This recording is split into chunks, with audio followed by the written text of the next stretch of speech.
Olá pessoal, tudo bem? Então vamos lá, oitavo ano, mais uma aula de história. Pois bem, agora vamos falar sobre as independências da América Espanhola, suas principais causas, né, e alguns fatos e as consequências, ok? Então vamos lá.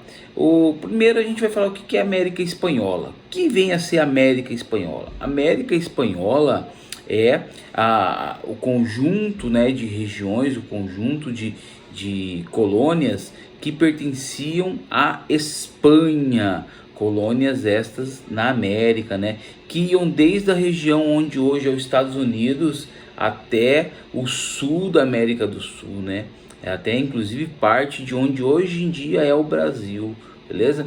Então a Espanha era o país que tinha a maior quantidade de terras em colônias na América, né? Praticamente a maioria do continente americano pertencia à coroa espanhola, beleza? Então essa é a América Espanhola. E como, né, a maioria das colônias, elas tiveram a independência aí no século XIX, correto? No século XIX. Estados Unidos não era América Espanhola, né? Estados Unidos era América anglo-saxônica, ou América Inglesa, e essa foi o primeiro país, né, a primeira colônia a se tornar independente, beleza? Foi em 1776. Mas a América Espanhola, a partir aí do século XIX, teve assim o grande auge, né, o grande ápice das independências, beleza? Vamos lá. O que causa, né, as independências é a crise do sistema colonial, sistema colonial que a gente já viu no sétimo ano, né, falando do sistema colonial brasileiro e tal, português, e também tem o sistema colonial espanhol, né, do sistema colonial da América Espanhola, que vai entrar em crise também no século XIX, principalmente por conta dos efeitos lá da Revolução Francesa, da era napoleônica, né? E também por conta das ideias iluministas. Então isso tudo vai fazer com que a América Espanhola se torne independente. Mas como? O principal efeito, né, da Revolução Francesa e da era napoleônica, que nós vamos ver daqui uns dias, é o seguinte: quando Napoleão invade vários países da Europa, invade inclusive a Espanha, ele enfraquece essas monarquias. E essas monarquias enfraquecidas, quando elas se restauram, né, quando elas voltam ao poder, essas monarquias não conseguem mais dominar as colônias, não conseguem mais satisfazer os interesses nem das elites coloniais, daquele povo que vivia nas colônias, nem dos exploradores que viviam no continente, né, no continente europeu, certo? Então há uma crise desse sistema colonial. E essa crise, ela é fortalecida, né, vamos assim dizer, essa crise é fomentada pelos interesses da elite colonial. Quem é a elite colonial? A elite colonial são os crioulos. Olha só, velho, crioulos, olha esse nome, né? Os crioulos, eles são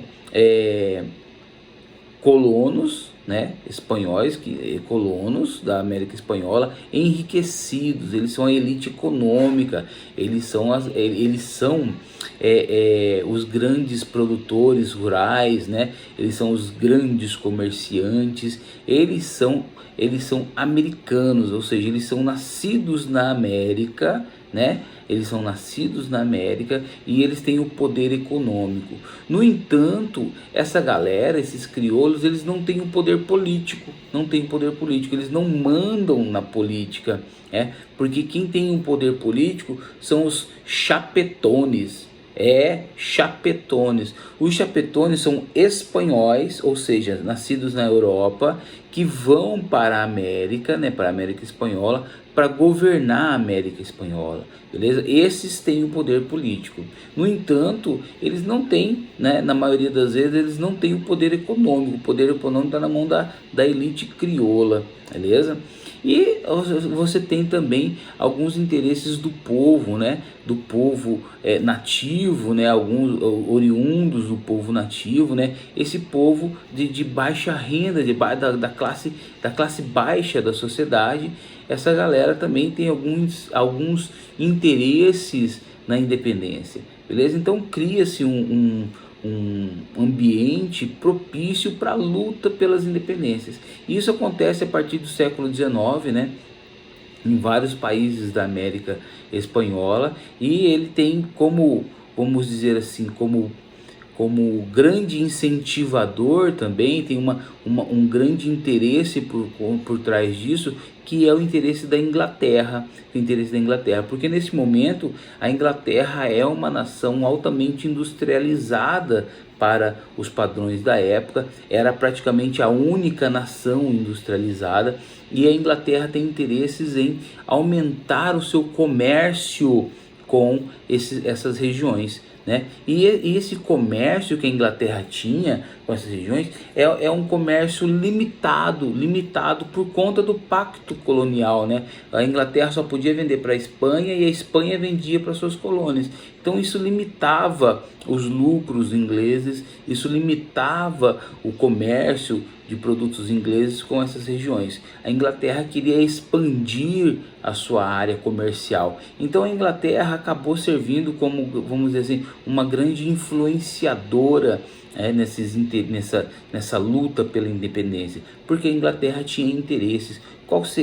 Qual era o interesse? Era, né, de abrir o mercado, porque essas regiões sendo livres, sendo independentes, elas poderiam negociar diretamente com a Inglaterra, beleza? E nós tivemos aí os momentos de cada região, né, de cada país se tornar independente, e por fim sabemos aí que se tornaram vários países, né? Vários países do México, a Colômbia, Equador, Bolívia, Argentina, Chile, todos esses países aí, Uruguai. O Uruguai tem uma coisa, tem um detalhe, né, que ele tem a ver também com a história do Brasil. A gente vai ver mais para frente isso, mas o interessante é saber o seguinte: existiram dois personagens principais nessa luta aí, o Simão Bolívar, né, e o José de San Martín, né, que são os dois grandes,